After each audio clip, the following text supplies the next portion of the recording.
had to have just one pan, it would be my 12-inch traditional skillet. These pans are good for just about anything, whether it's shallow frying, sautéing, stir frying, pan roasting. We've even baked an apple pie in one of these pans. A skillet is basically a frying pan with low flaring sides. This shape helps with evaporation, which is why these pans are so good at searing and browning and reducing pan sauces. We actually prefer a skillet with a traditional rather than a non-stick finish, because you really actually want food to stick to the pan. That gives you those nice brown bits that are called fond, and that's the foundation for great flavor. We prefer a light stainless steel pan to other types of pans because you can actually judge the color of the fond and the quality it's going to have. But you don't just want a stainless pan. The best pans also have a layer of aluminum. That's because aluminum is a great conductor of heat, and stainless isn't a very good conductor. A marriage of the two materials makes really the best skillet. It gives you a steady, moderate sauté speed, which is what you really want. You don't want to have to be constantly fiddling with the temperature dial or watching your food like a hawk to make sure it doesn't burn. Now, there are two kinds of stainless and aluminum pans. One kind is called fully clad, and these, a core of aluminum is sandwiched between two layers of stainless, and that core extends all the way up to the rim. The other kind is called disc bottom. These literally have a disc stuck to the bottom of a stainless steel pan. The disc has a layer of stainless on the outside and aluminum inside. This style is cheaper to produce.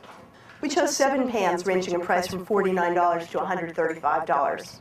First, we pan-seared steak while watching how the temperature of the pans changed. Some of these pans made terrific steaks, but others, the temperature dropped when we added the meat and didn't recover. That meant the steaks came out kind of rubbery and the pan sauce tasted weak. Another pan got hotter and hotter as we cooked, and the second side of the steak actually burned. That made the pan sauce taste burned as well. Some of the pans were almost too small for a pair of steaks. Even though they're called 12-inch pans, manufacturers measure from rim to rim. The actual cooking surface can be as small as 9 inches. That means food crowds and steams instead of getting a nice brown sear.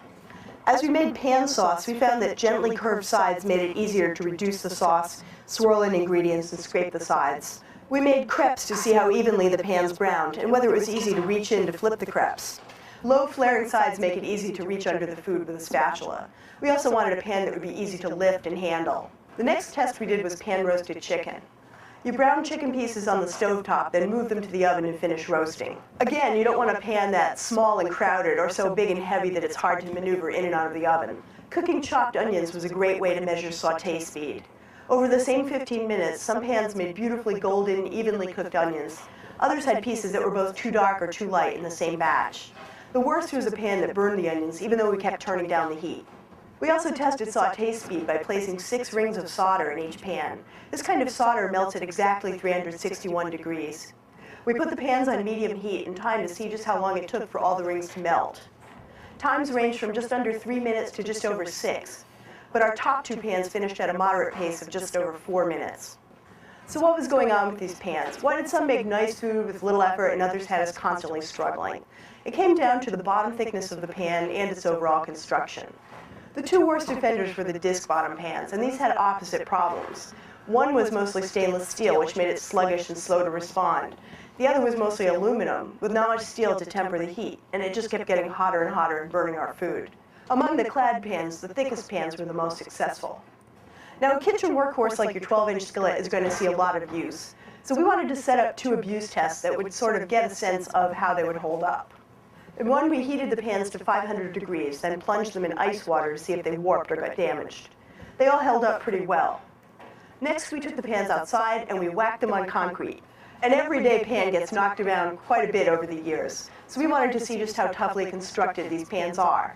Some got deeply dented. One disc bottom pan fell completely apart. Our winning pan actually sustained the least damage. So which pan won? 6 years ago, we chose the all-clad stainless 12-inch fry pan. After going up against 6 new rivals, it's still our top choice. One of the lightest pans in the lineup, it also had nearly 10 inches of cooking space and one of the thickest bottoms.